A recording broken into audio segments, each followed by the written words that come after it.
자, 조선 대외 관계 저번 시간에 한 내용인데, 그, 네, 명나라 같이 이제 저 중국 나라에 대해서는 작은 나라가 큰 나라를 섬긴다는 이름하여 4대. 그렇죠.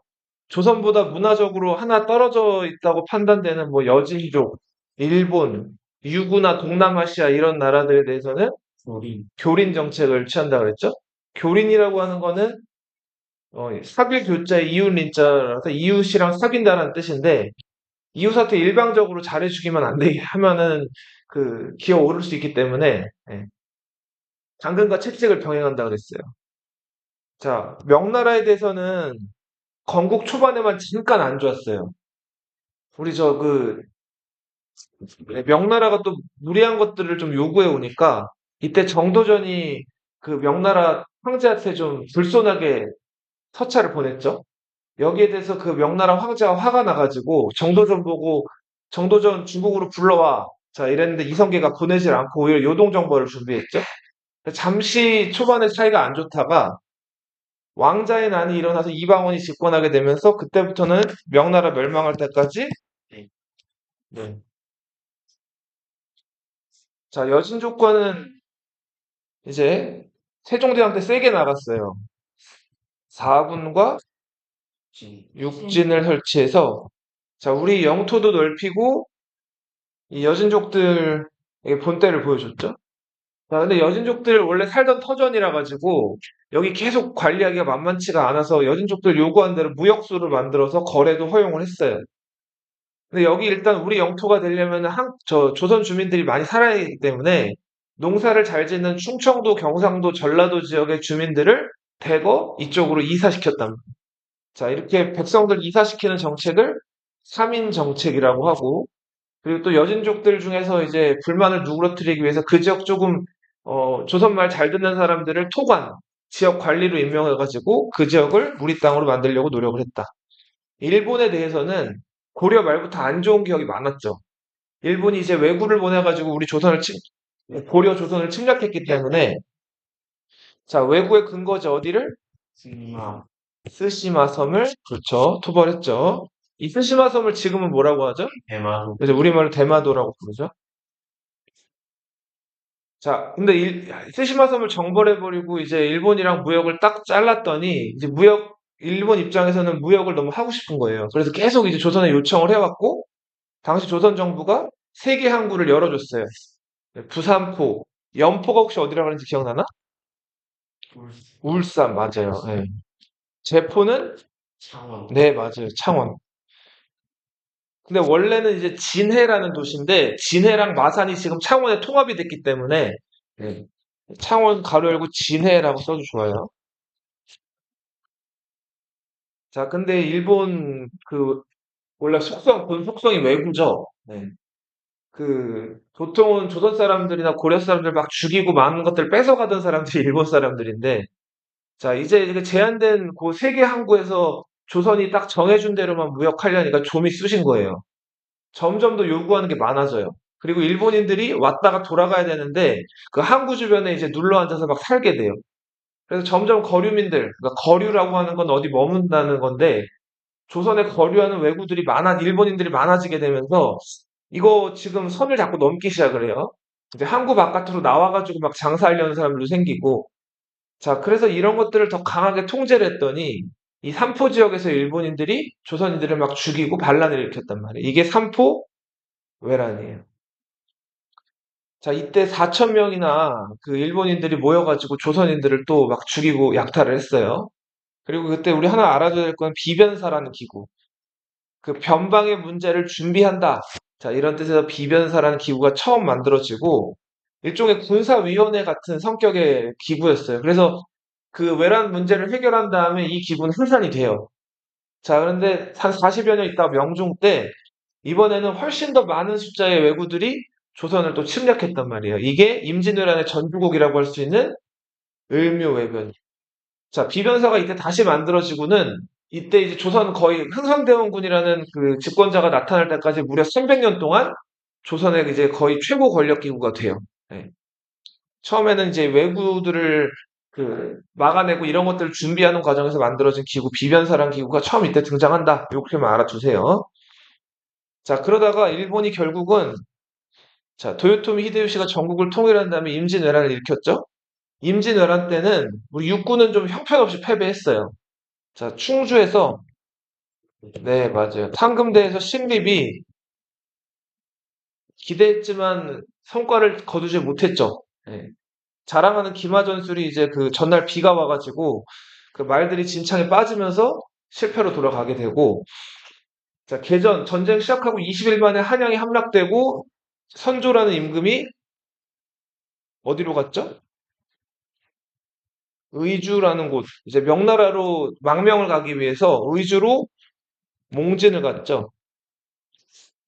그리고 의주 몽진 전에 우리 하나 했던 거 기억나는 거. 그동안 의심 많고 자기 후계자 잘 정하지 않으려던 선조가 누구를?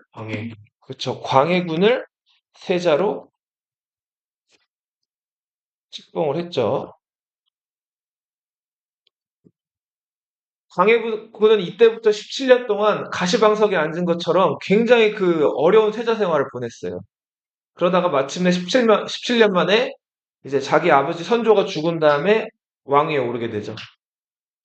광해군이 왜 가시방석에 앉아서 세자 생활을 했어요? 일단 선조가 예, 광해군을 별로 안 좋아했죠. 일단 자기 그 예뻐하는 임빈김씨라는 후궁 소생의 신성군이라는 아들을 세자로 삼고 싶어 했었고, 근데 신성군이 임진왜란 중에 죽어요. 그리고 또 이제 광해군은 능력도 뛰어난 데다가 이제 자기 어떤 얘기나 이런 것들을 좀 이렇게 속내를 잘 안 비치는 아들이라 가지고 선조 입장에선 여러 가지로 좀 경계를 하고 있었는데, 또 임진왜란 때 여러 가지를 잘했죠. 선조가 이제 명나라 도망갈 생각을 하고 있을 때 그 의진 지역에서 이렇게 아버지 조정 신하들 일부를 이끌고 나와가지고 백성들 쫓아다니면서 위무도 하고, 자, 이래서 인기가 많아진단 말이에요.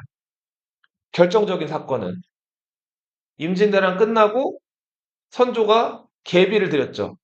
임무광후라는 계비를 드렸는데 그 임무광후와 선조 사이에 뒤늦게 아들이 태어나죠. 자, 그 아들이 영, 영창대군이 태어났죠. 그죠? 자, 광해군, 영창 뭐라고요? 대군이죠. 왜 광해군은 군이고 영창대군은 대군이에요? 광해군은 쫓겨나서 전에 첩의 자식이죠. 광해군은 공빈김씨라는 첩의 자식이었고, 영창대군은 엄마가 왕후였죠. 그쵸? 왕비였죠. 임목 왕후였기 때문에 정통성 면에서 누가 더 우월했어요? 영창대군이 우월했죠. 자, 근데 광해군이 딱히 잘못한 것도 없고 심지어는 더 잘했단 말이에요. 그래서 광해군 자리를 이제 끌어내릴 만한 명분이 없었고, 결국은 어린 동생 영창대군이 태어났음에도 선조가 죽은 다음에 광해군이 임금이 되죠. 근데 광해군은 불안했죠. 그래서 이제 임금 된 다음에 어떻게 해요? 우선 자기 친형이었던 임해군부터 죽이고, 그 다음에 영창대군도 영모죄를 뒤집어 씌워가지고 강화도 유배 보낸 다음에 태워 죽이죠. 산채로 태우지가 않고 어떻게 태워 죽였어요? 삶아서. 그 방 안에 가둬놓고 아궁이에 계속 불을 때웠죠. 산채로 태운 게 아니라 그게 바닥이 이제 막 열기가 올라오면서 증살됐다 그랬죠. 저번 시간에 얘기를 했죠. 그렇게 태워 죽인 거죠. 네. 자, 이렇게 해서 영창대군이 죽게 되고, 광해군은 또 영창대군 낳아준 엄마였던 임모광은 어떻게 했어요? 죽여요. 엄마 죽이진 못하죠. 임목 대비를 어떻게 했어요? 궁에 가뒀죠. 그죠? 자, 지금 뭐라고 불리는 궁에 가뒀어요? 덕, 덕수궁이라고, 당시에는 경운궁이라고 불렸는데 그 궁에다가 엄마를 가뒀죠. 그 다음 먹을 것도 제대로 안 주고, 자, 어디 한번 네가 견디나 봐라. 엄마긴 엄마인데 어린 엄마였잖아요. 그죠? 광해군보다 어렸죠. 선조가 51세에, 맞아, 51세에 맞아들인 15살 왕비였기 때문에 광해군보다 8살이 어렸단 말이에요. 8살 어린 엄마를 가둬서 이제 말려 죽이려고 그랬는데 그 전에 광해군이 먼저 예, 몰라 그랬죠. 자, 광해군이 왜 몰락했어요? 공사를 많이 했던 것도 그 문제가 되기도 했고, 지금 얘기한 것처럼 광해군이 친형, 영창대군, 그리고 뭐 능창군, 이렇게 왕족들, 자기에게 위협이 될 만한 사람들을 영모죄로 고변이 들어오면 의심도 안 하고 다 어떻게 해버렸어요. 죽였어요. 다 죽였죠. 자기 자리에 위협이 될 만한 사람. 자, 그래서 이런 것들 때문에 민심을 또 많이 잃었고, 결정적인 건 자기 동생과 엄마를 가둔 거, 동생 태워 죽이고 엄마 가둔 거, 폐모살제 때문에 손가락질 많이 받았죠. 그리고 또 하나 이유가 또 있었죠. 뭐 때문에? 외교에 대해서 문제가 있었죠. 외교는 광해군이 잘했어요, 못했어요? 베스트였죠. 그렇죠? 당시 명나라는 어떻게 되고 있었어요? 몰라. 지는 애였죠, 지는 애. 그죠? 임진왜란 때 우리를 도와줘서 의리를 지키고 감사하긴 했지만 지는 애였어요. 내부적으로 지금 중국이 통제가 안 돼가지고 막 황제 옆에 그 환관들 있죠, 고자들? 이 환관들이 막 설치고 막 황제 대신에 권력을 행사하고 자, 이렇게 명나라는 완전히 그 지는 애였고 반면에 만주에 있던 수금은 어떻게 되고 있었어요? 완전 떠오르는 태양이었죠. 자, 근데 후금이 너무 강성하니까 명나라가 후금을 한번 밟으려고 자, 쳐들어갔잖아요. 그러다가 조선에 도움을 요청하죠. 자, 이때 광해군은 지금 도와주자니 우리도 지금 굴물판인데 자, 그런데 또 명나라는 예전에 우리 임진왜란 때 도와준 거 얘기를 하면서 도와달라 그랬죠. 광해군이 이때 어떻게 했죠? 도와줬어요, 안 도와줬어요? 도와주시고. 안 도와줄 수는 없죠. 광해군은 마음속으로는 안 도와주고 싶었지만 일단 신하들이 어떻게 했어요? 신하들은 성리학을 열심히 공부한 사람이에요. 명나라가 임진왜란 때 우리를 도와준 은혜나 의리는 나라를 다시 세워준 은혜에 버금간다 그랬죠. 제조지은이라고 한다 그랬잖아요. 그래서 광해군은 난처한 입장이었는데 계속 신하들이 빨리 우리 어버이 같은 명나라의 군대를 보내야 된다고 얘기한단 말이에요. 자, 그래서 어쩔 수 없이 군대가 가요. 강홍립이라는 장군이 군대를 이끌고 가죠. 13,000명을 이끌고 갔는데 광해군이 이때 야사에 의하면은 뭐 밀지를 내렸다고 하죠. 강홍립이란 장군한테. 자, 명나라를 도와서 싸우긴 싸우되 자, 좀 적당껏 싸워라. 예. 자, 그래서 실제로 조명연합군이랑 후금과의 전투에서 어떻게 됐어요? 승부가. 좋았어. 압도적으로 패배하죠. 자, 이 후금의 주력은 기병이었고 조명연합군은 보병이었는데 숫자가 아무리 많다 그래도 이 기병을 당해낼 수가 없었고 또 때마침 또 재수가 없었는지 그 모래바람이 어디 쪽으로 불었어요? 조명연합군 쪽으로 불게 되죠.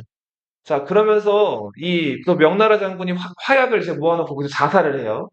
자, 그러면서 명나라 군대는 거의 전멸하다시피 하고 강홍립은 좌군, 우군, 중군이 있었는데 좌군, 우군, 날개가 전멸하면서 중군이었던 강홍립이 어떻게 했을까요? 후금에 항복을 하죠, 항복을. 저 머리 깎고 다니는 변발하고 다니고 부모 짐승과도 같이 여기는 저 오랑캐한테 강홍립이 어떻게 했다고요? 항복을 했단 말이에요. 이거 당시 광해군이 시킨 일이고 그럴 수밖에 없는 상황이니까 조선 병사들 한 명이라도 더 구하려고 한 선택인데 문제는 조선 사대부들이 이걸 인정할 수가 없었죠. 어떻게 강홍립이 항복할 수가 있으며 강홍립 저자는 명나라에 대한 의리를 저버린 대역죄인이다 이런 식으로 막 몰아간단 말이에요. 자, 광해군의 이런 외교를 뭐라 그래요? 중립 외교라고 하죠. 자, 그래서 광해군은 이성적인 판단을 한 거예요. 우리 애꿎은 조선 병사를 안 줄게. 자, 근데 조선 사대부들이 이걸 용납을 못 한다 그랬죠? 성리학적 명분론에 집착을 해서 일단은 엄마를 가두고 동생을 죽인 폐륜, 폐모살제, 그리고 명나라와 저 금수, 오랑캐 같은 짐승 같은 후금 사이에서 중립외교를 한 거. 이 두 가지를 가지고 광해군이 몰락을 하죠. 이게 무슨 반정이에요? 두 번째 반정? 인조 반정이죠. 그죠? 자, 임진왜란 때 육군은 참패를 했어요. 하지만 몇 번의 승리도 있었죠. 김시민 장군이 경상도에서 전라도로 넘어가는 길목에서 진주에서 크게 승리를 하죠. 진주대첩. 권율 장군이 비격진천례라는 폭탄을 이용해가지고 행주산성에서 크게 승리하죠. 자, 우리 활약한 건 수군과 의병이죠. 수군에는 이순신 장군이 있었죠. 하객진을 이용해서 일본 군대를 격파한 한산도 대첩. 요 진주대첩, 행주대첩, 한산도 대첩이 3대첩이라 그랬어요. 네. 자, 그리고 의병. 자, 의병은 맹활약을 했어요. 의롭게 떨쳐 일어난 정규군이 아니에요. 근데 일본 군대가 이제 원래는 군량을 그 바닷길, 백길을 이용해가지고 이제 저기 이렇게 저 일본 군대에게 지원을 하려고 그랬는데 이순신의 수군 때문에 군량 그 통로가 막혔죠. 자, 그래서 그 육지로 이 군량 수송을 해야 되는데 육지로 수송할 때 길을 잘 몰랐단 말이에요. 일본군이 이 길 모르는 점을 이 의병들이 이용해가지고 막 헤매는 일본 군대를 막 공격해서 타격을 많이 주죠. 자, 임진왜란 때는 육군은 그렇게 활약을 크게 하지 못했지만 수군과 의병이 맹활약한다. 자, 근데 선조의 계속된 요청으로 명나라가 마침내 조선을 도와주러 오죠. 자, 그러면서 평양을 탈환하게 되고, 자, 조명연합군이 신나게 내려오다가 명나라 장군 이여송이 당시 조선 사람들이 좀 신중하게 진격하라는 얘기를 안 듣고 너무 급하게 내려왔단 말이에요. 그러다가 어디서? 지금의 고양시. 고양 들어봤어요? 경기도 고양시? 서울 있으면 서울의 저기 서북 쪽에 있죠. 그 지역에 벽제관이라는 관문이 있었는데 여기서 일본 군대가 매복하고 있다가 조명연합군 막 허겁지겁 오는 거를 공격해가지고 타격을 준단 말이에요. 자, 전쟁이라는 건 사기가 중요한데 사기가 어떻게 돼버렸어요? 떨어졌어요. 꺾였죠. 자, 이러면서 그 승세를 이어나가서 일본 군대를 확 쓸어버리지를 못하고 전쟁이 물고 물리는 무슨 상태? 교착 상태에 빠지게 돼. 교착. 네, 교착이라고 하는 거는 지고 이기고를 반복한다 이런 뜻이에요. 이때 조선은 그 교착 상황에서 가만히 있지는 않고 새로운 부대를 창설을 해요. 포수, 뭐 총포라든지 이때 이제 일본 조총 같은 것들 그렇죠. 개량해가지고 만든 그 포수, 그리고 활쏘는 사수, 황질하는 살수, 삼수병으로 구성된 무슨 부대? 훈련도감이라는 부대를 만들죠. 자, 당시 일본이랑 명나라 간에 더 이상 이제 싸우기는 힘들다 판단을 해가지고 휴전협상이 전개가 돼요. 자, 근데 일본 요구가 너무 말도 안 됐어요. 경상도, 전라도, 충청도, 강원도 4개 도를 달라는 거예요. 자, 요걸 들어줄 수가 없었기 때문에 협상은 결렬되고, 일본이 다시 쳐들어오죠. 이름하여 무슨 재란? 정유년에 다시 쳐들어왔다고 해서 정유재란이죠. 당시 이순신 장군이 모함을 받아가지고 선조에게 끌려가죠. 그 다음에 그 잘 싸우던 장군이 하루 동안 고문을 당하고 권율 장군 밑에서 졸개, 그러니까 일반 병사로 백의종군하게 된단 말이에요. 이때 수군을 맡게 됐던 장군이 원균이라는 사람인데 이 사람은 술만 마시면 난폭해지고 이순신 장군 공을 시기해가지고 온갖 그 이순신을 모함하고 음해하던 사람이었는데 이 사람이 최고 책임자가 됐어요. 정작 그렇게 바라고 바라던 이순신을 몰아내고 자기가 책임자가 됐는데 이순신이 애써 만들어 놓은 수군을 일본 군대에게 별 전략이나 전술도 없이 그냥 들이부었죠. 거제도의 칠천량 앞바다에서 그 이순신의 수군이 거의 다 어떻게 됐어요? 원균에 의해서. 다 전멸했죠. 원균도 이 전투에서 전사하게 되죠.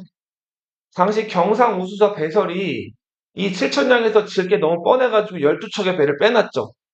이순신 장군이 삼도수군 통제사로 복귀한 다음에 12척의 배를 가지고 울돌목이라는 그 물살이 험한 곳에서 조류를 바뀔 때를 기다렸다가 일본 함대를 무찔렀죠.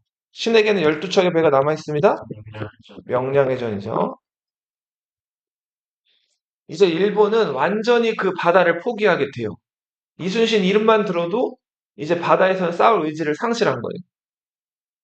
자, 이러다가 히데요시가 몸이 아파서 일본에서 죽어요. 죽으면서 히데요시가 남긴 유언, 조선에서 철수하라. 예, 이렇게 해서 일본 군대가 순차적으로 조선을 빠져나가게 되는데, 자, 조명연합군이 육지랑 바다에서 일본 군대 돌아가는 걸 막 타격을 준단 말이에요. 자, 명나라는 대충 싸우려고 그랬어요. 왜냐면 자기네 나라 싸움이 아니죠. 그러니까 명나라 수군제독 진린 이런 사람들이 이순신 너무 잘 싸우는 걸 보고 감탄하고, 자, 저 선조한테 가가지고 이 이순신이라는 사람은 찢어진 하늘을 다시 꿰맨 사람이다. 자, 이 정도로 칭찬을 했지만 정작 도망가는 일본군을 끝까지 타격할 생각은 명나라 사람들은 없었어요. 근데 그걸 끝까지 쫓아간 사람이 누구예요? 이순신 장군이죠. 자, 끝까지 일본 군대를 쫓아가다가 적의 총탄에 가슴을 맞죠. 예, 전방급 신물원 아사. 이거 무슨 뜻이었죠? 싸움이 급하니, 그쵸. 내 죽음을 적에게 알리지 말라. 자, 그리고 요거 하나 또 자주 나오는 전투기도 한데 한능검에서 울산성 전투도 좀 적어주세요. 이 기출문제 푸신 분들은 울산성 전투 선다에서 봤을 텐데 이 울산성 전투는 사실은 조선 측 승리가 아니라 일본의 승리예요. 임진왜란에서 있었던. 예, 정유재란에서 있었던 당시 울산성 전투에서 울산을 지키고 조명연합군을 끝까지 막아낸 장군이 가토 기요마사예요. 네, 일본 장군 외장이죠, 외장. 이 가토 기요마사가 울산성의 포위가 돼요. 그래서 조명연합군이 울산성을 포위하고 진짜 죽일 듯이 이 가토 기요마사를 밀어붙였는데 가토 기요마사가 그걸 버텨내요. 그리고 조명연합군이 어느 정도 물러갔을 즈음에 이제 그 성을 나와가지고 이제 일본으로 돌아간단 말이에요. 일본 원군이 오기도 했고. 근데 이때 가토 기요마사가 너무 고생을 많이 해요. 이때 어떻게 했냐면 막 너무 먹을 게 없어가지고 성의 땅이란 땅은 다 파요. 물이 떨어져가지고 우물을 어떻게든 구하려고 식수가 떨어져가지고. 그리고 막 말 같은 거 잡아가지고 말 그 고기랑 말의 그 피까지 다 굳혀가지고 먹는단 말이에요. 진짜 개고생을 하다가 여기서 빠져나갔어요. 나중에 가토 기요마사는 일본으로 돌아가서 일본에서는 이제 무슨 일이 벌어지냐면 히데요시가 죽었다 그랬죠?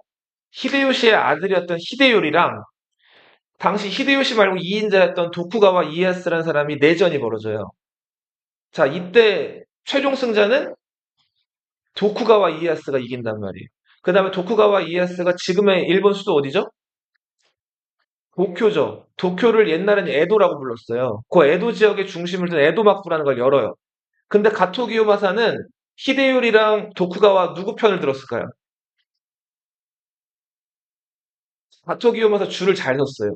도쿠가와 쪽 편을 들어가지고 이제 승리한단 말이에요.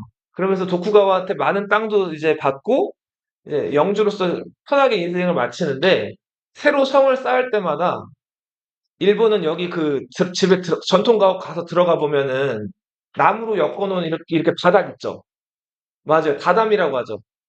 자, 가토 기요마사가 그 다다미를 깔 때 그 다다미를 다 고구마 줄기랑 고구마 잎사귀 이런 것들로 만들었다 그래요. 그 왜 그랬을까요? 맞아요. 전투 때 너무 먹을 게 없어가지고 고생했던 기억이 있어서 최후의 순간에 그 다다미라도 뜯어 먹으려고 고구마 줄기로 예, 그 다다미를 만들었다 그래요. 그래서 아무튼 울산성 전투 요거는 이제 깊이 있는 내용이 나오지는 않는데 현다로 하나 깔려요. 임진왜란 중에 있었던 전투가 아닌 것은 뭐 이런 식으로 해가지고. 그러니까 알아는 두세요. 임진왜란 중에 있었던 전투는 맞아요. 정확히 얘기하면 정유재란 때 있었던. 자, 정유재란 당시에 이제 비변사라는 기구, 원래 저 삼포회란 때 일본 문제를 해결하기 위해서 잠시 만들어졌던 기구가 이제 조선의 국정을 관장하는 최고 기구 같아요. 이러면서 오히려 원래 있었던 최고 기구, 의정부라든지 육조라든지 이런 기구의 기능들이 이제 네, 그냥 모든 좌의정, 우의정, 이조판서, 병조판서 이런 중요한 사람들이 자, 의정부 가가지고 출근해가지고 일을 하는 게 아니라 이 비변사 그 당청에 모여가지고 나라 일을 합의해가지고 결정을 하는. 그래서 조선 후기에는 의정부랑 육조는 있으나 마나한 기구가 돼버려요. 이름만 있을 뿐 실제 그 기구 최고 힘을 가진 기구는 어느 기구가 된다? 자, 농경지도 감소하고 인구대장, 호적 다 이런 것들 토지대장 이런 것들 불타버리고요. 문화재도 많이 불타죠. 자, 이삼평이라는 사람이 도자기 기술자였는데 일본에 잡혀가서 지금도 이삼평 후손들이 일본에 살고 있거든요. 일본의 아리타 도자기 만드는 데 큰 기여를 하게 되고 이황의 제자였던 성리학자 강항이 일본으로 잡혀가서 일본 성리학자들과 교류하면서 일본 성리학 발전에 큰 기여를 합니다. 자, 선조가 죽고 광해군이 즉위하죠. 임진왜란 끝나고 광해군은 열심히 전후복구 사업을 하죠. 자, 광해군이 특히 집착했던 거. 지금 조선 왕실의 권위가 많이 추락했죠. 선조가 수도를 버리고 도망갔었잖아요. 수도는 불타고 지금 완전히 그 한반도는 지금 쑥대밭이 됐단 말이에요. 자, 그래서 이런 것들을 왕실의 권위를 복원하기 위해서 광해군이 집착했던 거. 뭐를 열심히 지었다 그랬어요? 성보다 왕들이 사는 곳. 궁궐을 열심히 지었다 그랬죠? 근데 그 열심히 지은 궁궐 중에서 여기는 손을 못 댔어요. 너무 커가지고. 어느 궁? 경복궁은 못 지어요. 네. 대신에 경복궁보다 좀 아담한 태종 이방원이 만들었던 창덕궁, 그리고 대비들이 살아야 되는 궁, 창경궁. 선조가 임진왜란 끝나자마자 한양 돌아와 봤더니 한양에 살 궁궐이 없는 거예요. 다 불타가지고. 그래서 처음에 어디 살았다 그랬죠? 성종의 형이었던 월산대군 집에 살았다 그랬죠. 그래서 그 월산대군 집에 살다가 이제 창덕궁이 좀 얼추 아니, 선조는 그래서 그 집을 약간 궁처럼 수리해가지고 쓰다가 선조는 죽었고, 자, 선조가 이제 죽고 광해군이 즉위한 다음에 창덕궁, 창경궁이 복위되고, 선조가 머물렀던 그곳을 궁으로 격상을 시켜요. 그 궁이 경운궁이었죠. 이 경운궁이 나중에 이름 뭐로 바꾼다가 고종이 머물면서 덕수궁으로 이름을 바꾸게 되죠. 그리고 뭐 경덕궁, 경덕궁은 나중에 경희궁으로 이름을 바꾸게 됩니다. 인경궁, 자수궁. 자, 이런 궁들을 만들게 됩니다.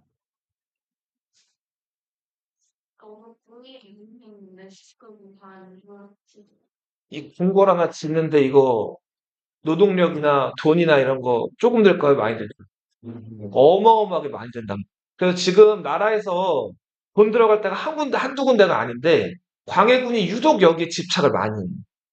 그래서 인조반정이 일어났을 때 광해군이 폐위된 그 명분, 광해군이 폐위된 이유를 그 인조반정 세력들이 자기들이 써가지고 공포를 한단 말이에요. 근데 그 중에서 광해군이 무리하게 토목 건축, 이 궁궐 공사를 많이 해가지고 광해군을 끌어내렸다라는 이유도 적혀 있었어요. 네. 경덕궁이란 궁은 또 왜 지었냐면 그 광해군의 동생이었던 정원군이란 집에 정원군이라는 또 왕자가 있었는데 선조의 아들 정원군 집에 왕기가 있다는 거예요. 왕의 기운이. 그래서 정원군을 다른 집으로 쫓아내버리고 정원군 집에다가 그냥 궁궐을 지어버린 거예요. 그리고 정원군 아들 능창군을 유배 보내서 어떻게 했죠? 죽여버렸죠. 자, 그래서 정원군은 그것 때문에 화병이 나가지고 죽었단 말이에요. 정원군의 큰아들이면서 능창군의 형이었던 능양군이 이를 갈았죠. 그래서 결국은 광해군은 어떻게 했어요? 몰아내버렸죠. 그게 인조반정이에요. 능양군이 일으킨. 자, 이제 저번 시간에 빠진 사람이 있어가지고 좀 부득이하게 좀 얘기를 많이 하고 있습니다. 앞 시간 얘기를. 네. 자, 여기 보면은 명나라가 있었고 조선이 있었고 일본은 에도막부가 들어섰다 그랬죠. 일본, 명나라, 조선 다 어땠어요? 힘을 많이 뺐죠. 임진왜란 거치면서. 힘을 하나도 안 뺀 나라는 자, 후금이 강성해지니까 명나라가 이거 제압하려고 군대를 보냈죠. 자, 조선은 명나라 도와달라는 저 광해군이 군대를 보냈다 그랬죠. 사르후 전투에서 졌어요, 이겼어요? 졌죠. 강홍립이 항복했죠. 이걸 광해군의 무슨 외교라고 한다? 광해군이 폐모살제, 엄마 가두고 동생 죽였다는 거. 그리고 중립외교 때문에 몰락을 해요. 두 번째 반정. 그렇죠. 이게 두 번째 반정을 뭐라고 한다? 중종반정 기억나고 인조반정 기억나죠?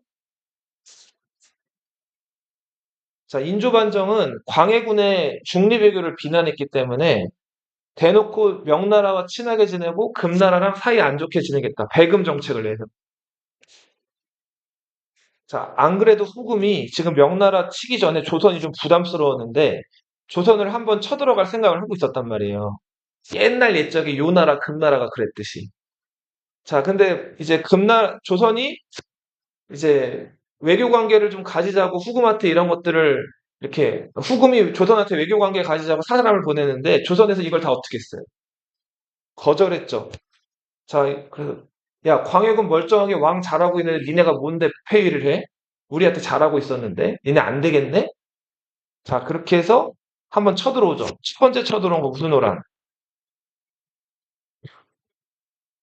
이때는 인조가 어디로 쏙 들어갔어요.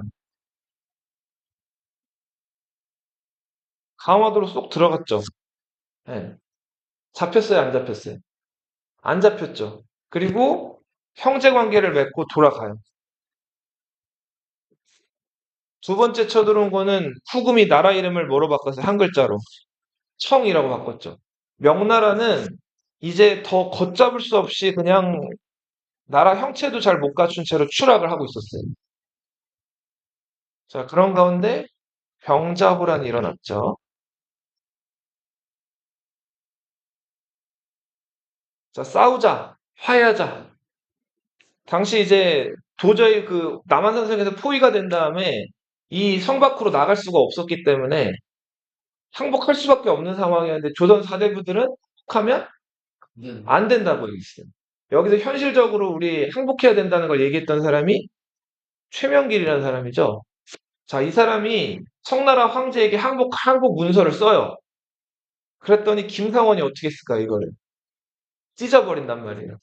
자, 그랬더니 실록에 나와 있는 기록인데, 최명길이 다시 어떻게 했을까요, 그거를. 그걸 다시 주워요. 그 다음에 다시 붙여요. 자, 그래가지고, 이런 것들을 이렇게 모아놓은 거죠, 이렇게. 자, 물론 이렇게 붙여놓고 얼리설기 해놓은 걸 보내진 않았겠지만, 다시 이것들을 써가지고, 결국은 항복사절을 보내게 된단 말이에요. 그렇게 해서 인조가 남한산성 밖으로 나와가지고, 결국은 항복의식을 하죠. 이때 항복의식은 어떻게 했어요? 자, 삼배, 구, 고두례를 했죠. 이 배를 괴라고 쓰기도 합니다. 배는 절하다, 괴는 무릎 꿇다인데, 세 번 무릎 꿇고 아홉 번 머리를 찢는다. 한 번 무릎 꿇을 때마다 몇 번씩 이마를 바닥에 찢는 거예요. 세 번씩 찢는 거죠. 한 번 무릎 꿇을 때 세 번 땅땅땅 찢고 일어나가지고 다시 무릎 꿇고 절할 때 또 땅땅땅 일어나가지고 또 무릎 꿇고 세 번 땅땅땅. 머리에서 피가 났다, 이마에서 피가 났다는 거는 실록이나 정사에는 없는 기록이에요. 네. 다만 실제로 그렇게 이마에서 피가 날 정도로 그렇게 머리를 찢지는 않았을 거라고들 해요, 학자들은. 승정원 일기에 하나 재밌는 기록 저번에 소개를 했죠. 자, 당시에 홍타이지 청나라 황제가 단 위에 올라가 있었다 그랬죠. 맞아요. 여기 있고 인조가 이제 항복의식 하러 왔는데, 자, 이 홍타이지가 갑자기 내려왔다 그랬죠. 그 다음 재단 옆에다 뭐 했어요? 바지 내리고. 오줌 쌌다 그랬죠. 오줌을 치렀다가 일부러 인조를 쪽을 주려고 싼 건지, 진짜 그냥, 오줌 마려 해가지고 내려와가지고 싼 건지는 몰라요. 근데 그 다음에는 홍타이지가 어떻게 하냐면은 항복의식 한 다음에 인조를 이렇게 데리고 와요. 자, 그리고는 여기 앉아. 이렇게 해요. 자, 그래서 홍타이지 왼쪽에 인조가 앉게 돼요. 여러 신하들이 있는데 그 중에서 바로 홍타이지 왼쪽에 앉게 했다. 오른쪽은 이제 그 청나라 버일러라고 불리는 청나라 그 팔기군 대장들이 앉고, 왼쪽에는 이제 청나라가 이제 그 항복시킨 여러 나라 군주들이 앉는데 그 중에서 제일 어 나라를 치면 있고 그랬는데 나라가 약해 뭐 네, 청이 치면 되는 거예요. 맞아요. 예. 그래서 이쪽에 앉는데 이거는 조선을 그만큼 대우를 하겠다는 거예요. 그래서 이후에 실제로 인조가 이제 항복을 했기 때문에 청나라가 뭐 더 이상 조선을 막 이렇게 침략해 온다든지 그런 일들은 없었어요. 예. 하지만 어마어마한 굴욕을 당한 거죠. 이 굴욕이 당시 삼전도에서 이루어졌기 때문에 이걸 무슨 굴욕이라고 불러요? 이때부터 청나라를 정벌하자는 얘기. 무슨 론? 국벌론. 청나라를 오랑캐라고 무시할 것만이 아니라 배우자는 얘기. 북학론이 되더라. 정자호란 입고 8년 뒤에 명나라가 마침내 망해요. 농민 반란으로.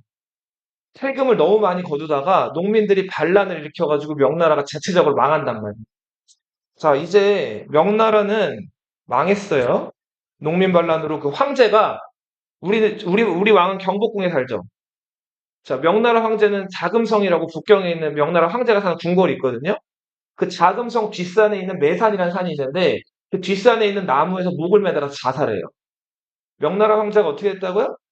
자살한다고. 농민 반란군이 수도를 접수하니까 치욕을 당하니 죽겠다 그래서 자살하고 자 이제 명나라가 망했어요. 당시 농민 반란을 이끌었던 장군이 이자성이라는 장군이었는데 내가 틈을 노려서 나라를 세우겠다고 해서 나라 이름도 되게 특이했어요. 나라 이름이 뭐였다? 틈나라였어요. 틈나라. 틈왕 이자성. 네. 자 근데 후금이 아니 청이죠 이제 이름 바꿨으니까.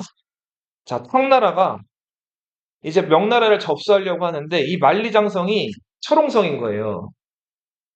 명나라 때는 이게 또 업그레이드가 많이 돼가지고 청나라가 아무리 국력이 가능해도 이 만리장성 안쪽으로 넘어올 수가 없었단 말이에요. 이 만리장성을 지키고 있던 장군이 오삼계라는 한족 장군이었어요. 자, 근데 이 이자성 군대가 베이징 북경을 함락한 다음에 이자성의 부하였던 유종원이라는 사람이 이 베이징에 있었던 오삼계의 여자친구 진원원이라는 여자친구가 있었는데 그 여자친구를 이제 강간을 해요. 예. 남자가 여자를 힘으로 이제 안는 거. 예. 오삼계가 어땠을까요? 화가 많이 났겠죠?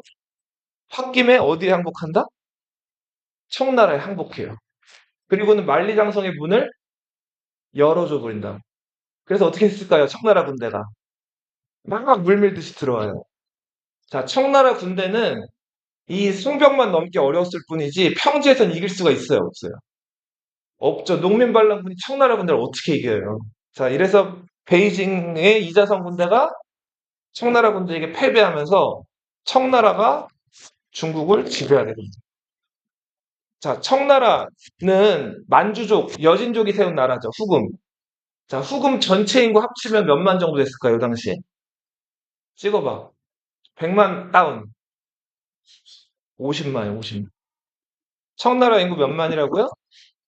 이때 명나라 인구 몇 명이었을까요? 30만? 중국 전체인데? 500만. 4억이었어요. 지금 중국이 14억이죠. 이 당시에도 4억이었다고, 17세기에도.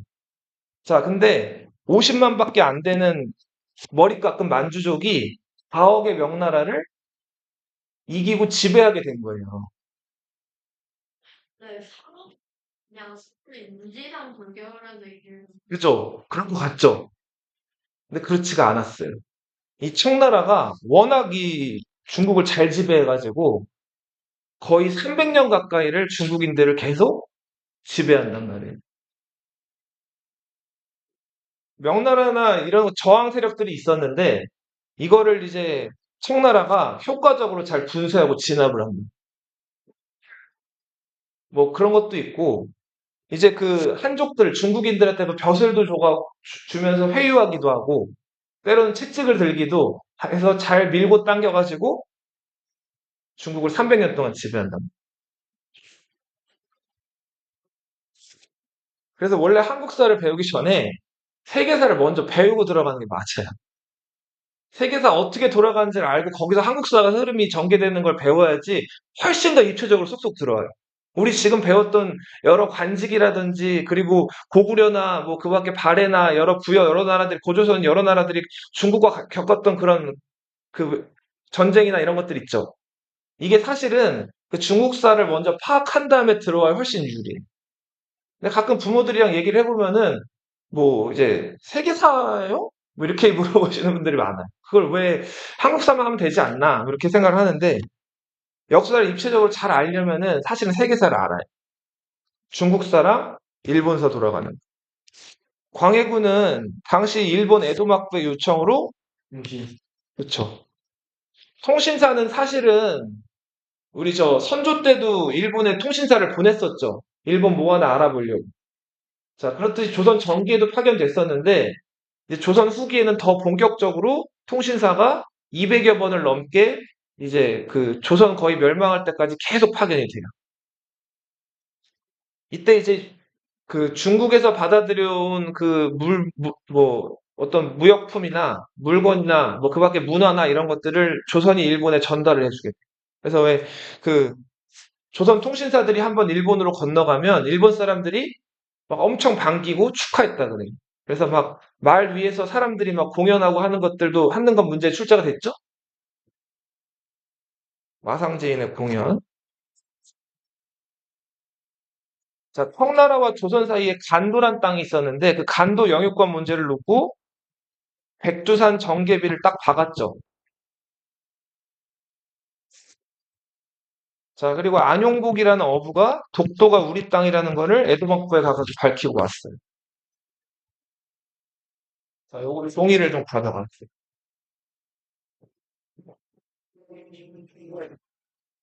진도를 요 가계도만 빠르게 쓰고 일단 쉴게요.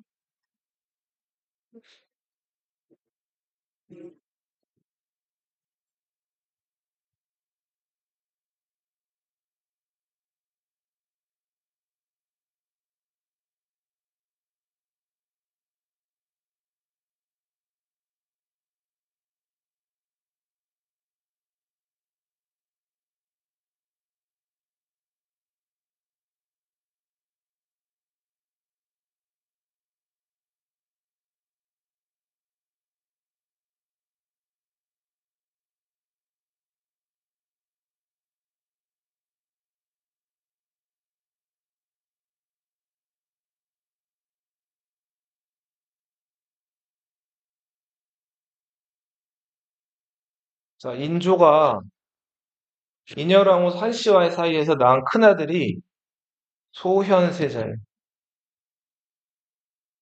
그거를 그러니까 아마 왕이 못 되고 죽었으니까 세자 앞에 소현이란 시호가 붙었겠죠? 소현세자의 부인은 세자빈 강씨. 인조의 두 번째 아들은 복림대군이에요.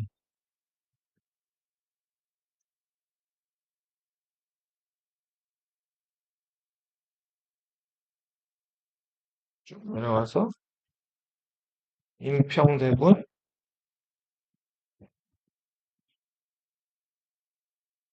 용평대군. 용평대군은 어려서 죽어요. 근데 용평대군 왜 썼냐면 이 사람이 조선의 마지막 대군이에요. 용성대군 이후에 조선 망할 때까지 대군이 태어난다, 태어나지 않는다? 대군은 어떤 아들이죠? 진짜 사실 최근에 맞아. 좀 더 간단하게 얘기하면. 정식 그래, 정식 부인을 더 줄여봐봐. 적자에 적자. 대군은 뭐라고요? 적자. 그럼 군은 서자죠, 서자. 첩의 자식. 조선의 마지막 그 대군, 용성대군은 어린 나이에 죽고,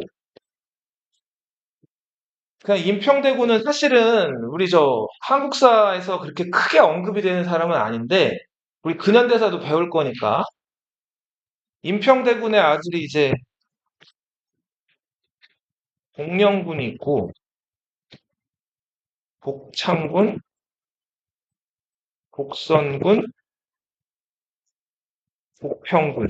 자, 이렇게 여러 아들들이 있었는데, 이 복창군, 복선군, 복평군은 나중에 숙종 때 선복이라고 해가지고 굉장히 뛰어난 왕자들로서 이렇게 뭔가 정치적으로도 좀 영향력도 있고 잘 나가다가 근데 왕도 못된 왕자들이 정치적으로 유능하고 잘 나가고 하면 어떻게 될까요? 경계하겠죠, 왕이. 예. 그러다가 역모에 휘말려가지고 다 죽어요. 삼복. 예. 그래서 왕자로 사는 게 쉽지가 않습니다. 왕이 못된 왕자들. 근데 이 복령군은 어린 20대 후반에 됐는데 복령군의 아들 그리고 쭉 이어가서 복령군의 6대 손이 남연군이라는 사람이었어요. 자, 그리고 그 남영군이 여러 아들들이 있었는데 그 아들 중에서 너희도 한번 들어봤을 거예요. 흥선군이라는 아들이에요. 네, 맞아요. 그 흥선대원군의 둘째 아들 이명복이 누구예요? 네, 고종이죠, 고종. 그, 원래요. 그쵸. 고종이 12살일 때 왕이 돼가지고 고종 22살 될 때까지 10년 동안 아버지가 대신 정치를 하죠. 근데 요런 아무튼 인맥이 이렇게 쭉 이어가는데 인조 때부터 효, 현, 숙, 경, 영, 정, 순, 헌, 철 10대를 더 지나서가지고 철종 때 왕실의 수사가 다 끊긴 거예요. 그래서 찾고 찾아가지고 어렵게 그 뽑아온 저 왕자가 고종인 거예요. 어. 그 고종의 살아있던 아버지가 흥선군이었고 흥선군이 살아있는 상태에서 처음으로 왕의 아버지 흥선 대원군으로 이제 불리게 되죠. 자, 그, 네. 독림대군 부인의 성씨는 이제 장씨였어요, 장씨. 독림대군 부인의 혹시 인동장씨였나? 아마 그럴 거예요. 네.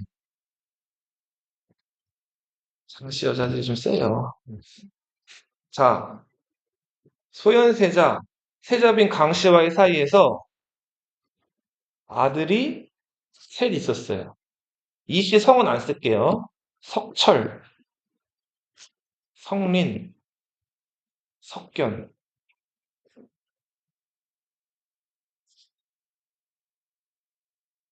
자, 이제 인조가 무릎을 꿇고 머리를 숙였죠. 청나라 황제한테.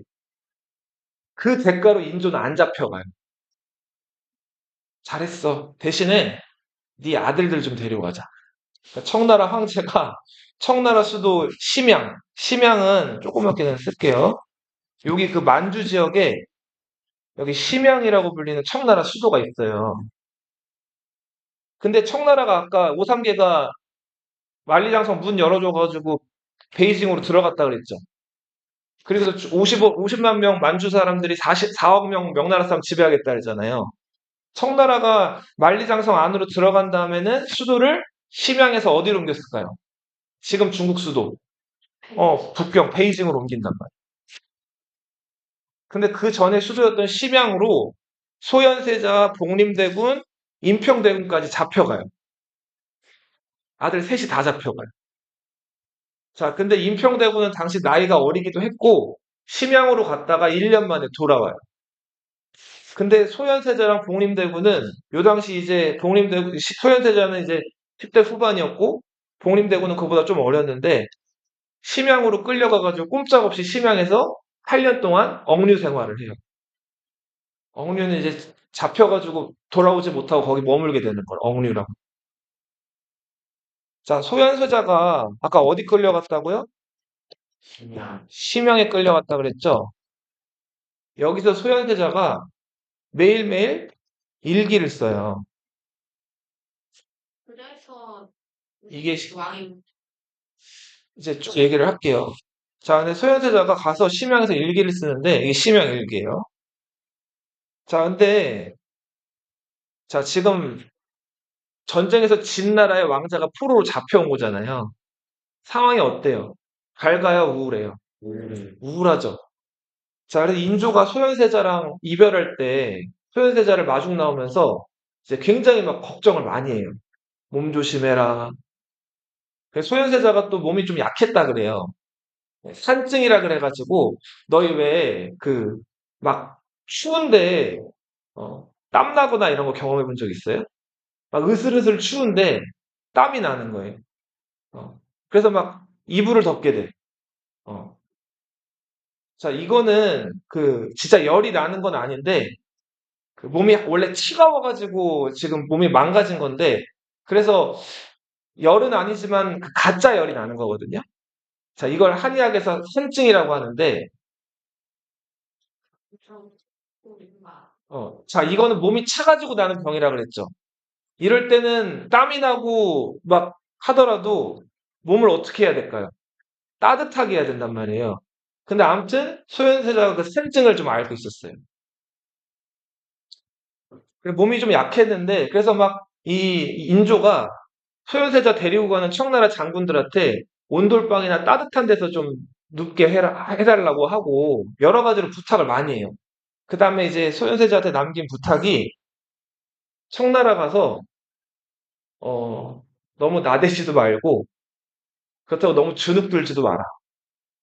자, 이런 얘기를 남겨요. 자, 근데 이거 이렇게 행동하기 쉬울까요? 어려울까요? 나대지도 않고 그렇다고 주눅 들지도 말고 이거 어떻게 하라는 거죠? 예, 가만히 있으라는 것도 또 너무 가만히 있으면 또 주눅 들어 보이니까. 아무튼 이게 좀 알쏭달쏭한 부탁을 남겨요. 왜냐하면 청나라는 오랑캐니까 조선이 무시하는. 자, 소현세에 끌려갔어요. 소현세자가 강단 있는 사람이었어요. 자, 가서 보니까 조선 백성들이 엄청 많이 잡혀와 있는 거예요. 청나라 그 만주족들이 우리나라 쳐들어왔다 그냥 돌아간 게 아니라 조선 사람들을 많이 잡아갔는데 그 사람들을 히로인이라고 불러요. 이 사람들은 잡혀서 노비처럼 팔려온 사람들이에요. 그래서 이 피로인 중에서 그 집이 좀 잘 산다. 조선의 그 어떤 관직에 나가 있는 양반이다 이러면은 자기 아들들 데려오려고 은이나 금 같은 것들을 청나라 사람들한테 많이 지불하고 이런 것들을 막 자기 아들들 잡혀가는 아들들 데리고 왔는데 그 양이 지금 돈으로 환산을 하면은 한 명당 막 1억 이렇게 됐다 그래요. 그리고 돈이 없는 사람들은 이거 자식들 데려올 수가 없었겠죠. 자, 그래서 이 많은 피로인들이 잡혀왔었는데 소현세자가 이걸 보고 안타까운 거냐. 그래서 이들을 돌려보내고 싶은데 어떻게 해요? 그럼 뭐가 있어야 돼요? 돈이 있어야 되죠. 근데 지금 남의 나라 쫓겨온 세자가 돈이 어디 있어요? 자, 돈을 어떻게 쓸까요, 세자가? 여기도 벌어요. 자, 먼저 세자가 뭘 하냐면 농사를 지어요. 세자가 직접 이렇게 붓을 걷어붙이고 다리 걷어붙이고 농사를 지은 건 아니고 여기 잡혀온 사람들 있죠. 그리고 자기 따라온 사람들. 이 사람들이랑 같이 농사를 져요. 근데 우리 또 조선 사람들이 농사의 민족 아니에요. 자, 농사를 지으니까 또 잘 짓는 거예요. 그래서 거기서 뭐 쌀뿐만 아니라 뭐 밀, 보리 여러 가지 막 그 다양한 그런 작물들을 많이 이제 수확을 해가지고 시장에 내다 팔았어요. 근데 그게 술찬이 돈이 됐는데 그 돈이 생기면 생기는 족족으로 그 그 조선인인데 청나라 잡혀온 사람들을 사는 거예요. 그 다음에 그 사람들 또 농사시키고 어느 정도 됐다 싶으면 다시 조선으로 돌려보내는 거예요. 그 농사만으로 부족해서 이 심양이 여러 나라 상인들이 왔다 갔다 하는 굉장히 그 요즘으로 치면 핫플레이스였단 말이에요. 여기서 또 무역을 해요. 싸게 사서 비싸게 파는 거예요. 그래서 항상 이 소현세자가 머물고 있던 심양관이라는 곳에는 그 사람이 넘쳐나고 그리고 이 소현세자랑 세자비인 강씨가 강씨도 열심히 소현세자를 도왔다 그래요. 돈을 많이 벌었다 그래요. 어, 또는 딱 처음에 느끼는 좋은 지적이에요. 네, 맞아요. 인조는 지금 그 청나라 황제에게 머리를 이렇게 숙인 이래로 그냥 굉장히 좀 뭐랄까 굴욕적인 나날 이런 것들을 조선에서 보내고 있었는데 세자는 세자 나름대로 그 청나라 가서 지금 농사도 짓고 무역도 하면서 돈을 많이 벌었단 말이에요. 자, 사람이 돈이 생기면 아무도 무시할 수가 없죠. 자, 이렇게 돼서 이 청나라 사람들이 그동안 망한 나라 세자라고 해서 막 무시하고 하던 태도들이 점점 바뀌어요. 그리고 이 조선에 관련된 일을 할 때 이 인조한테 뭔가 보고하고 인조랑 직접 커넥션을 갖는 게 아니라 자꾸 누굴 찾아갔을까요? 세자를 찾아가는 거예요. 자, 이렇게 해서 세자가 점점 인기가 많아지고 유명세를 타게 된다. 네. 게 그러면 인조보다는 숫자의 뭔가 인거 인도 잘 통하고. 어, 많이 그죠. 그리고 용골대란 장군이 한번 세자를 찾아가가지고, 자, 우리가 어디 어디 쳐들어갈 건데 군사 좀 내놓으슈. 자, 이러고 굉장히 좀 뭐랄까, 무엄하게 좀 공손하지 못하게 세자한테 행동을 했는데 세자가 그때도 어디 감히 청나라 장군 저 졸개 따위가 이 지금 한 나라 세자 앞에서 이렇게 무엄하게 행동을 하느냐라고 오히려 그 장군을 꾸짖었다 그랬. 그랬더니 그 용골대가 머쓱해가지고 세자한테 알겠어, 뭐 제가 잘못했다. 자, 이런 식으로 얘기를 했다고 할 정도로 이 세자는 아무튼 당당했어요. 돈도 잘 벌고. 그러다가 청나라가 만리장성 안쪽으로 들어가서 마침내 그 중국 전체를 지배하는 거를 세자가 듣게 돼요. 그리고는 이제 청나라가 수도를 베이징으로 옮겼다 그랬죠. 이때 세자도 심양에서 어디로 따라간다? 베이징으로 자기 동생 독림대군을 데리고 따라 들어가요. 자, 베이징으로 들어갔는데 진짜 다른 세상을 세자가 봤어요. 일단은 베이징에는 정말 없는 물건이 없어요. 온 전 세계에서 온 무역 뭐 진귀한 물건이라든지 이런 것들이 많았단 말이에요. 자, 뿐만 아니라 여기는 굉장히 독특한 건물이 있었는데 자, 이렇게 생긴 게 보이더라고요. 십자가가 있는 거예요. 자, 여기를 그 중국 사람들은 남당이라고 불렀어요. 남당. 남쪽에서 온 오랑캐들이 만든 그 건물이라고 해서 남당이라고 불렀는데 여기가 우리 오늘날의 그, 교회인 거예요. 왜, 예, 여기 보니까 뭐 이상한 이렇게 막 예배당 안에 이상한 옷을 입은 사람들이 나와가지고 뭐 하나님 얘기하고 예수님 얘기하고 있는 거예요. 그때 그리고 예수의 선교사로 아담 샬이라는 사람이 청나라에 와 있었는데 이 사람을 소현세자가 만나요. 그리고는 이제 둘이 직접적으로 말은 통하지 않으니까 통역사 하나 옆에 두고 대화를 나누는데 이 아담 샬이 나중에 예수회로 돌아가 이탈리아 자기네 나라로 돌아가 가지고 이 소현세자에 대한 기록을 남겼어요. 뭐라고 남겼을까요? 바로, 똑똑하고 말이 통하는 조선의 왕자를 만났다라고 써놨어요. 이 소현세자가 아담샤를 만난 다음에 자꾸 뭐를 물어봐요. 그리고 계속 이 남당을 찾아온단 말이에요. 자, 이렇게 해서 이 천주교라는 거를 소현세자가 처음 접하게 되고, 예, 그랬으면 못 돌아와요. 이제 곧 돌아가죠. 왜냐하면 청나라가 더 이상 그 명나라 눈치를 볼 필요가 없이 명나라를 아예 멸망시켜서 지배를 해버렸죠. 그러니까 조선이란 나라는 청나라 입장에서 이제는 걱정해야 될 나라가 아니에요. 한 번도 밟아놓은 적도 있고. 그래서 소현세자를 돌려보내는데 그 돌려보내기까지 1년 동안 소현세자가 아담샬이랑 만나가지고 여러 가지를 배운다고. 여기서 천주교뿐만 아니라 뭐 망원경 그리고 서양에서 쓰는 달력, 서양은 양력을 쓰고 있었죠. 네. 자명종, 자 이런 것들을 보고 듣고 온단 말이에요. 소현세자가 귀국을 해요. 자, 1년 만에 1645년 명나라 망하고 나서 1년 만에 귀국을 하는데 자, 귀국했으니까 누구 만나러 갔을까요? 당연히 아빠 인조를 만나러 갔죠. 자, 인조를 만나러 갔는데 이건 야사예요. 자, 만나러 간 자리에서 세자는 엎드렸겠죠? 자, 엎드려가지고 인조한테 인사를 한 다음에 자기가 이제 만주나 심양에서 보고 배웠던 것들을 아버지한테 막 얘기를 해요. 그 다음에 북경에서 아담샬 만난 얘기, 그리고 아담샬이 선물해준 뭐 십자가라든지, 그리고 뭐 자명종이나 이런 것들을 몇 개 가져와가지고 아버지 인조한테 보여줬다 그래요. 인조가 어떻게 했다고 하죠? 그렇죠. 자, 왜 조선 사람들은 먹을 갈아가지고 여기다가 먹물 찍어가지고 글 썼잖아요. 붓에다가. 그 먹을 가는 돌덩어리를 벼루라고 하죠. 이 벼루를 집어다가 던졌다 그러죠. 자, 뭐 그 일설에 의하면 소현세자가 그걸 머리에 맞고 쓰러져가지고 시름시름 앓다 죽었다 그러는데 이건 야사고 정사에는 소현세자가 귀국한 다음에 2월 달에 귀국했는데 찌를 알았다 그래. 찔.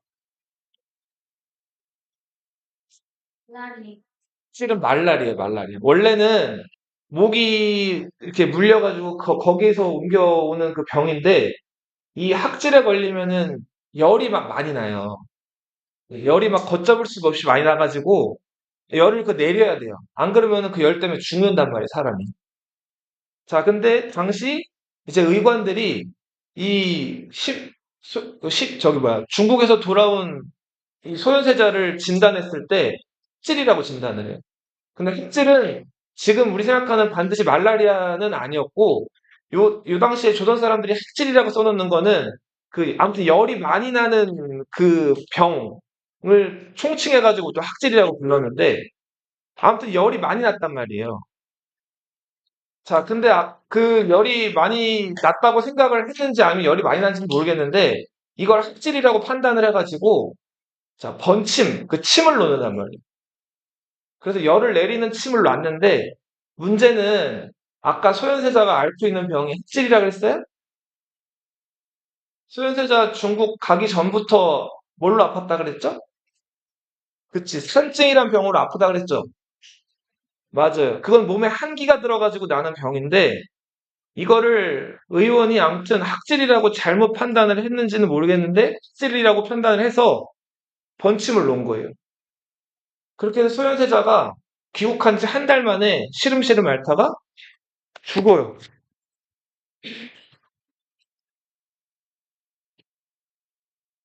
자, 인조는 소현세자가 청나라 오랑캐들에게 가가지고 인기를 얻고 여기서 많은 것들을 배워오고 이런 행동들이 다 그렇죠. 좋지 않았던 거예요. 굉장히 미웠던 거예요, 이게. 그리고 예전에 우리 고려 때 몽골에게 지배받았던 적이 있죠. 이때 몽골 황제들이 고려 왕들을 어떻게 했어요? 어떻게 했죠? 그 충짜 붙은 왕들 즉위했을 때 어떻게 했어요? 몽골 공주랑 결혼도 시키고 자기들 마음에 안 들면 어떻게 하게 됐어요? 죽이지는 않고 어떻게 했죠? 자, 야, 원나라로 돌아와. 해가지고 원나라로 끌고 간다면 교체해버리고 그랬잖아요. 충녀랑 충선왕 자리를 막 바꿔버렸다고. 인조는 그걸 염려하고 있었다 그래. 자기 자리를 자기 아들 누가? 소현세자가 위협할까봐 아들에 대해서 경쟁의식이나 라이벌의식을 느끼고 있었던 거예요. 자, 그래서 아들을 아무튼 좋아하지 않았는데 어떻게든 소현세자가 돌아온 지 한 달 만에 어떻게 됐다고요? 죽어요. 자, 그래서 많은 역사학자들이나 역사 교사들도 마찬가지고 이 소현세자의 죽음을 안타까워요. 일찍이 많은 것들을 보고 배운 이 사람이 왕이 됐다면 조선이 좀 달라지지 않았을까? 근데 아무튼 소현세자는 죽어요.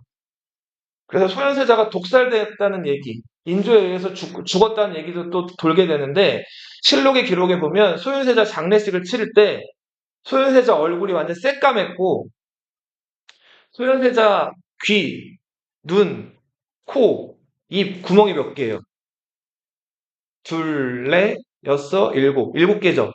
일곱 구멍에서 피가 나왔다는 거예요. 나오죠. 네, 피가 나오지는 않죠. 피가 나오지는 않고, 뭐, 자기 먹은 음식물이나 이런 것들이 이렇게 보통 이런 데로 나올 수도 있는데, 피가 이렇게 나왔다는 거예요. 얼굴은 이제 까매지고. 자, 이래서 사람들이 다 소현세자의 죽음을 좀 안타깝게 생각하면서 한편으로는 이상하게 생각을 했단 말이에요. 저 갑작스럽게 죽을 사람이 아닌데. 그래서 아무튼 어쨌든 소현세자가 죽어요. 그러면 이제 세자빈 강 씨는 과부가 된 거죠. 남편이 죽었으니까. 자, 시아버지 인조, 세자빈 강 씨를 좀 어떻게 보면 아들이 일찍 죽었으니까 좀 애틋해야 될 거 아니에요? 자, 근데 이 세자빈 강 씨가 어느 날 인조에게 전복구이를 올렸다는 거예요. 전복구이, 전복 알죠? 먹는 거? 자, 근데 세자빈 강 씨가 전복구이를 어떻게 올렸는지도 사실은 명확하게 기록되질 않은데, 당시 세자빈 강 씨가 개인적으로 음식을 뭔가 마련해가지고 인조에게 올릴 상황도 아니었다는데, 뜬금없이 갑자기 실록에 세자빈 강 씨가 전복구이를 올렸는데, 인조 주장에 의하면은 그 전복구이에 독이 들어있었다는 거예요. 원래 임금 먹기 전에 기미상궁이 먼저 은수저 같은 거 넣어가지고 색깔 변하는 거 보고 독이 들었는지 안 들었는지를 본 다음에 맛을 보거든요. 자, 근데 이 전복구이에 독이 들어있었고, 지금 나를 죽이려 했다 해가지고 세자빈 강 씨를, 그쵸, 유배를 보낸 다음에 사약을 먹인단 말이에요. 확실하게 참. 확실하지 않은데 인조가 저 며느리가 나를 죽이려고 했다. 이걸 강력하게 얘기한다. 왕이 이렇게 나오니까 어떻게 신하들은 어쩔 수가 없죠. 네. 자, 당시 아까 잠깐 얘기를 했는데 심양에서 소현세자한테 좀 세게 얘기했다가 오히려 소현세자가 아주 강단 있게 얘기했다는 그 장군 기억나요? 용골대라는 장군이 있었죠. 그 용골대란 장군이 마침 요 무렵에 조선을 방문할 일이 있었어요. 조선을 왔어요. 세자를 찾았어요. 세자가 죽었다는 거예요. 얘기를 다 들어요. 세자빈도 죽었대요.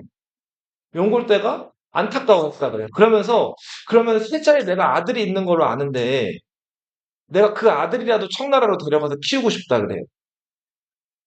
자, 근데 당시 김자점이란 신하가 지금 세자의 아들들이 그 둘이 지금 아파가지고 죽었다는 거예요. 근데 이때 사실은 아파서 죽은 게 아니라 엄마 세자빈 강씨가 인조를 독살하려는 것에 연루가 돼가지고 제주도로 다 셋 다 유배가 있었단 말이에요. 자, 근데 용굴대가 아무튼 이렇게 얘기하는 걸 김자점이 이렇게 둘러대요. 뭐 둘은 죽었고 하나는 지금 좀 아파가지고 못 만난다. 그래서 용굴대가 어쩔 수 없이 그냥 돌아간단 말이에요. 그리고 얼마 있다가 석철이랑 성린도 제주도에서 다 죽어요. 전염병에 걸려서 죽었다고 나와 있어요, 실록은. 이 석견은 좀 더 살아요. 20대 중반까지 사는데 20대 중반까지 살고 죽는단 말이에요. 효종 때까지 살죠. 그래서 안타깝게 이 소현세자와 세자빈 강씨 이 첫 번째 아들 내외의 집안은 풍비박산이 난다. 그리고 형인 소현세자와 함께 심양과 베이징 생활을 같이 했던 이 둘째 누구? 독림대군이 인조의 뒤를 이어서 효종으로 즉위해요. 자, 효종이 복림대군으로 즉위하면서 효종의 아내였던 장씨가 인선왕후 장씨로 이제 왕비가 되죠.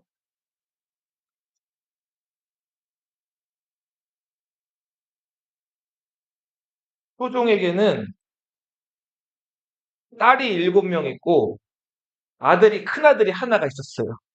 그 큰아들이 현종이에요.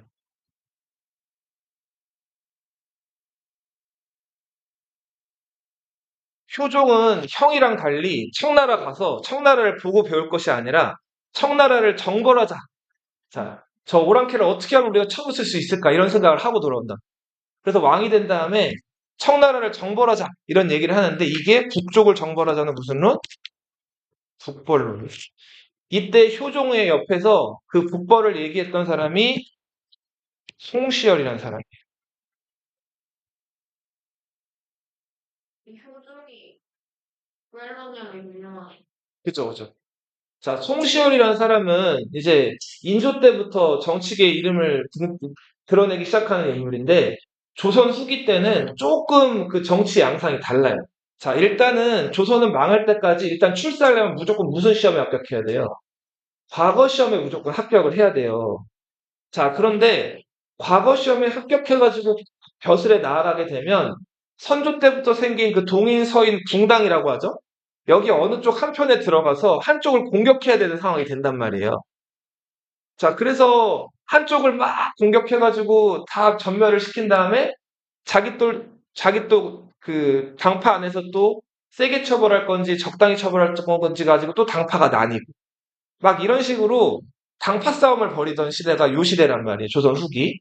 근데 여기에 발을 담그는 것 자체가 좀 뭐랄까 학자로서는 맞지 않고 좀 많이 냄새나는 행동이다.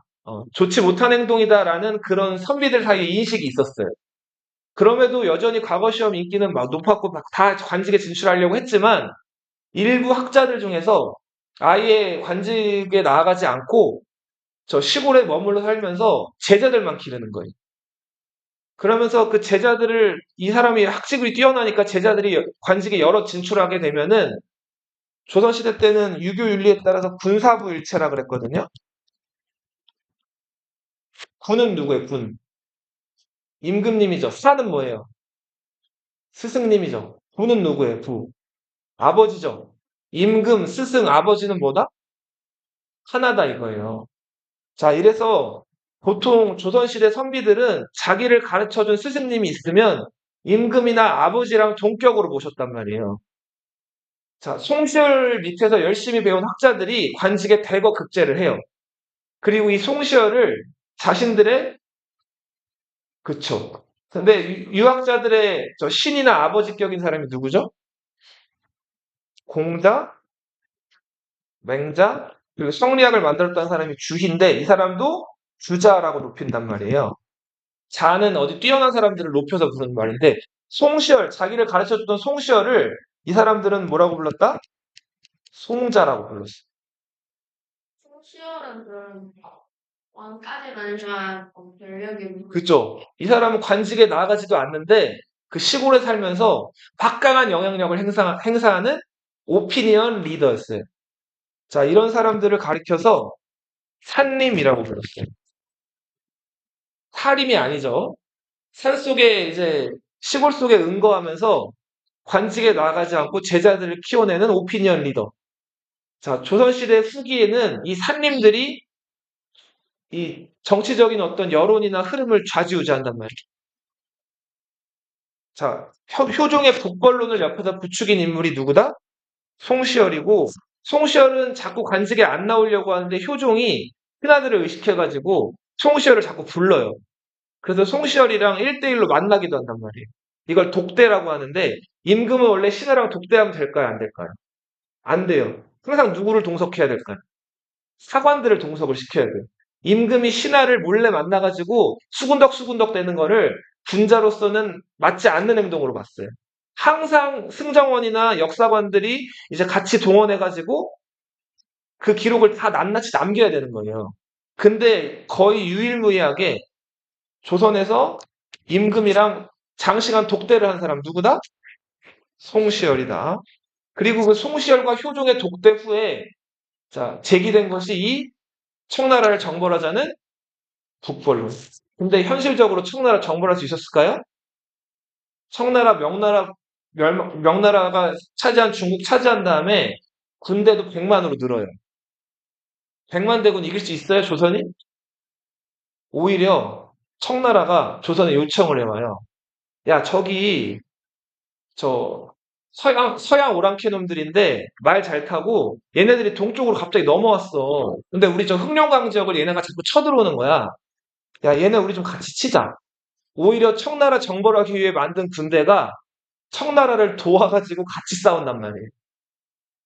자, 당시 지금 청나라가 얘기했던 오랑캐가 나선이라고 불리는 오랑캐였어요. 자, 북벌은 실패하고 오히려 어디를 정벌 갔다? 나선 정벌. 이 나선은 나중에 이제 중국 사람들은 뭐라고 부르냐면 아라사라고 불러요. 아라사. 자, 아라사는 지금의 러시아라는 나라. 당시엔 뭐라고 불렀다? 조선시대 때는 나선이라고 불렀다. 나중에 고종이 아라사 공사관으로 대피하죠. 아관, 사천 들어봤죠? 일제강점기 게 소련스입니다. 나중에 그쵸 러시아가. 자, 요거 하고 쉽게 봐요. 국벌로는 결국 실현도 못 되고 아예 시도도 못 돼요. 자, 효종이 10년 만에 죽어요. 재위한 지. 효종 죽었을 때 효종이 떡대가 컸다 그래요. 자, 그래서 관에다 넣으려고 하는데 시체가 안 들어가는 거예요. 그래서 그 관 아래다가 관을 쪼갠 다음에 나무관을 덧대가지고 효종을 간신히 집어넣어요. 자, 효종이 그 아들이 하나 있었다 그랬죠? 그 아들이 현종이었고 현종 때는 이제 무슨 일이 벌어지냐면 인조가 인여왕후 한씨가 죽은 다음에 두 번째 부인을 맞아들이는데 이 여자가 장렬왕후 조씨예요. 인조가 나이가 많아가지고 뒤늦게 맞아들인 왕비이기 때문에 나이 차이도 많았고 인조와의 사이에서 자식이 없었어요. 그리고 인조가 죽은 다음에 장렬왕후 조씨가 대비가 되는데 이 대비가 자의 대비예요. 근데 효종이 자의 대비 입장에서는 뭐예요? 그쵸. 효종한테는 자기 대비가 엄마죠. 법적인 엄마, 낳아준 엄마는 아니지만. 근데 효종이 6살이 더 많았어요. 엄마보다 나이가 많아요. 자, 근데 이 효종이 죽었을 때 엄마 자이 대비가 상복을 몇 년 입을 건지를 가지고 신하들끼리 논쟁이 벌어져요. 잘 봐. 아들, 그것도 왕인 아들이 죽으면은 엄마가 상복을 몇 년 입어야 될까요? 3년을 입어야 돼요. 왕이고 큰아들이니까. 아니, 큰아들은 아니지만, 죄송합니다. 말 잘못했어요. 자, 3년을 입어야 되는데, 신하들 중에 일부가 이렇게 얘기를 해요. 효종은 왕이기 이전에 몇째 아들이다? 둘째 아들이다, 이거예요. 자, 그러니까 3년 복을 입는 게 아니라 1년 복을 입어야 된다. 자, 이게 그 유명한 예속 논쟁이에요. 잠깐 쉬었다